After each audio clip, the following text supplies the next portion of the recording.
How do you think Giannis was playing with his leg? We saw he had that gruesome injury in the the last. Wow, I'm tripping. I don't know.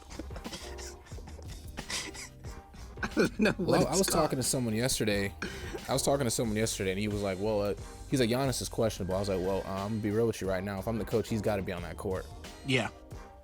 I'm Absolutely. Sorry. Just you even don't have like to shoot. You don't just have to even do that as a driving threat. thing he does. Just even Exactly. as a threat. You have to be on that court.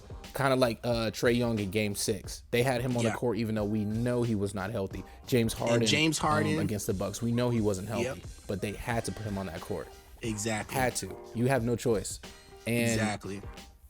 I don't think Giannis is 100%.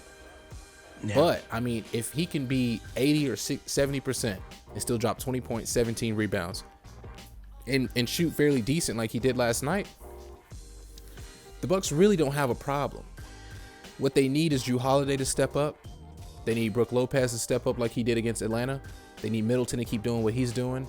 And they need PJ Tucker to get on that defense. Because I think PJ Tucker, that might have been the reason Booker was slacking a bit. I don't know if PJ Tucker might have been stepping up on him a bit.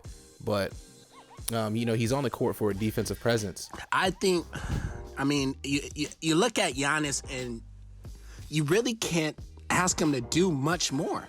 I'm like, 20 points, 17 rebounds. He's 6 for 11. I mean, he was 50% from the 3-point line. And, I mean, even from the free throws, he was 58%. So I'm like, you can't really, ask for much more. It's not really Giannis's fault that they're at this loss. I know he's going to put it on himself because, that's what great players do. They do take the fault when it comes to things like this. Or they're going to say if his knee wasn't... He looks to me like... I know there's internal things because I've had a knee injury before. But he looks good on that court, man. I know he should be dropping like 30, 40 points. But I think he's playing pretty healthy. I don't know what the internal struggles are behind the scenes, but he looks like he's pretty healthy playing with that leg, that hyperextended leg. And the crazy thing is look at the free throws. I mean, look how many he took versus everyone else on the team. Right. The Suns are smart. They're fouling him. Yeah. If he wants to drive, foul him. Get him to the line because we know he struggles. He did good yesterday with free throws. Not bad. But we know he's foul trouble. So we need to send him to the line. It's smart. The Suns know exactly what they're doing. They know how to beat this team. And right now, I'm agreeing with you, man. It looks like Suns in 5. But I want to see Game 2 because Game 2 is going to be a big game. Because if the Suns win it, it's pretty. I feel like it's over at that point. But if the Suns win it in a statement, we got to see how Game 2 plays. Because even if the Suns go up 2-0, I still think the Bucks aren't dead yet. But they're walking the plank. Yeah, they are. So it's gonna be game 2 is gonna be interesting. But right now, I want to still give the Bucks a chance because I still feel like they have a lot of room to improve. A lot of stuff to improve on. Middleton's doing his thing, but I know Giannis can play better. I know Brook Lopez is doing what he's doing. I know Jrue Holiday can play way better, and PJ Tucker's just on the court for defense. They got to change their whole defensive scheme because the Suns are exploiting it right now. And Monty Williams is coaching his heart out, and they want this ring, and you can see it. And it's not making it any easier having to play in the Valley because those fans, man, they're crazy. Loud and they're hyped. They're ready to go. They want this title win. Let's go get it going. We need that energy. The Valley, man, they're just too hyped right now. Suns and foe. Suns and foe. Somebody bet $11,000 on that.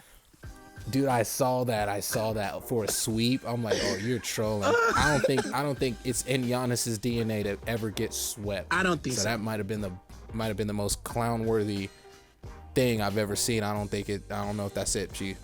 Well, if that's it, Junkies, thank you for tuning in to the Sports Junkies Podcast. This is the one, the only real Sports Junkies Podcast. Make sure you like, comment, share, rate, subscribe, all of the above. Also, make sure that you tune in to The Problem With. Sir. We're going to have one dropping every other week, or try to drop one every other week. Micheal just dropped one, and The Problem With... We got one coming this Saturday. Huh? We got one coming this Saturday. Yeah. JT dropping one for the Philadelphia 76ers. The Problem With the 76ers. So if you're a 76ers and you like to listen to this podcast, why don't you tune in for What's the Problem with your team?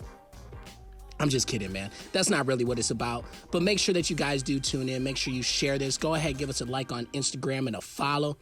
We love it when you guys comment. Please make sure that you are commenting, okay? We love having debates and discussions. It's all love, man. But if that's it, thank you for watching the SPJ Podcast. See you later. See you guys.